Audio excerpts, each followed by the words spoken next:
Sorry, I've got this thing where everything needs to be like annoyingly tidy prior to start filming. It could be OCD, it's more likely procrastination. But let's get into it. Welcome back to the channel. Today I want to talk to you guys about how not to lose your creativity and what to do if you have.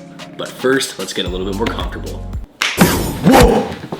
Whoa, I will never get used to that.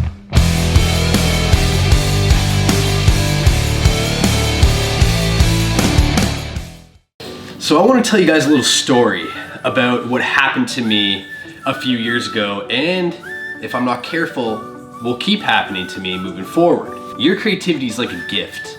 If we apply too much pressure on it, then sometimes it will diminish. This is what happened to me. So a few years ago, I decided, hey, I'm gonna take this content creator thing to the next level.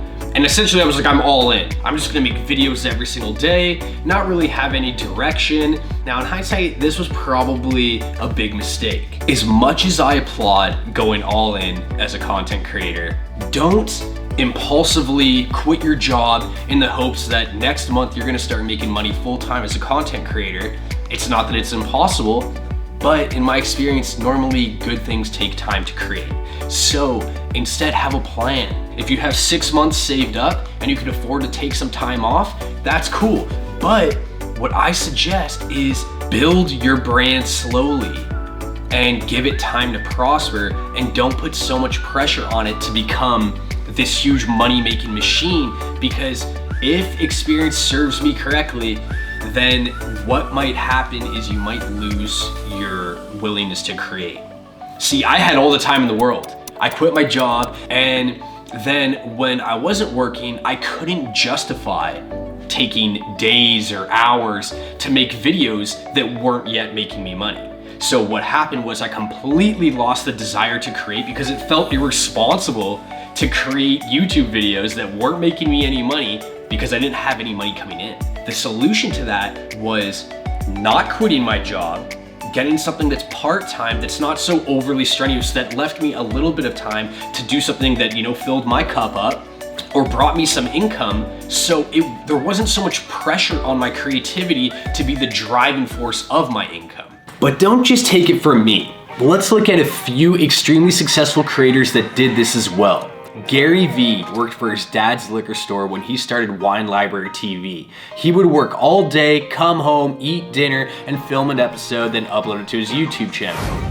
Until one of Peter McKinnon's videos went viral, he actually had multiple part-time jobs in camera stores, working as a photographer, as an editor, working at State Farm. TikTok creator Trevor Bell actually told me in a podcast interview we did together, which I will link in the description below, that it took him a full year to transition from his corporate job to working as a full-time creator. Working 9 to 5 and then working 5 to 12, as Gary Vee says, right. To make that grind for the my personal income. So eventually doing that over a course of a year, I was able to sort of match my salary. Naomi McCrae, better known as Honeybee ASMR on YouTube, said this word for word. I basically worked at Popeye Supplements and never finished college or anything, and would actually edit videos in the back room while working there. Then when YouTube started making me more money monthly, I put in my 2 weeks notice and never looked back. Historically, this is what major creators have done and is what I'm gonna do moving forward. There's what I like to call a transition period, where you go from where you currently are to where you wanna be. This may take a few months or a few years, and really depends on the time and effort that you apply. I have this little saying that I kind of always revert back to, which is don't reinvent the wheel of success, just follow it. And I think it's time to do that myself. But here's where I messed up. See, if we rewind a few years back when I started off as a cinematographer, then started a social media marketing agency while trying to establish my brand as a content creator, something that became very clear was both demand a lot of time and effort. See, being an entrepreneur differs greatly from being in a 9 to 5 job where you just leave your work and segue into your evening after 5 p.m. As an entrepreneur, there's this mentality where you can earn as much as you're willing to work. I'd go as far as to say that when you start a business, especially as a solopreneur or sole proprietor, it's the equivalent of having a newborn child, in the sense that it is in constant need of your time and attention, especially at the start. As you can imagine, it becomes difficult to spread your time when at the beginning you're trying to get new clients and actually start making a living, which can be tough to do in the first year of any new business. Now, if I look back and I had a 9 to 5 where I was working 40 hours a week, but I had a system where I could leave work, not take it home with me, then from 6 or 7 till 10 or 12 I could be creating. In my opinion, this is a much easier way to go than trying to start a business while trying to become a creator full time.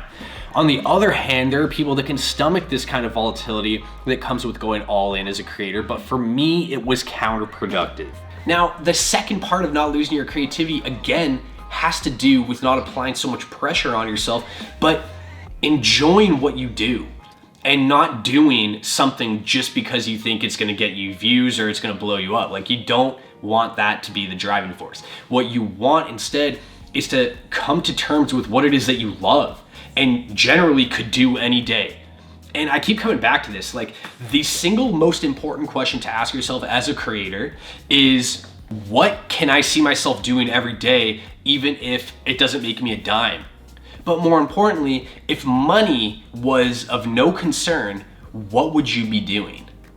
Do that. Because ultimately, if you do something that you don't like or love, or you're not passionate about, then over time it will lead to burnout. And as you can imagine, you'll lose your creativity.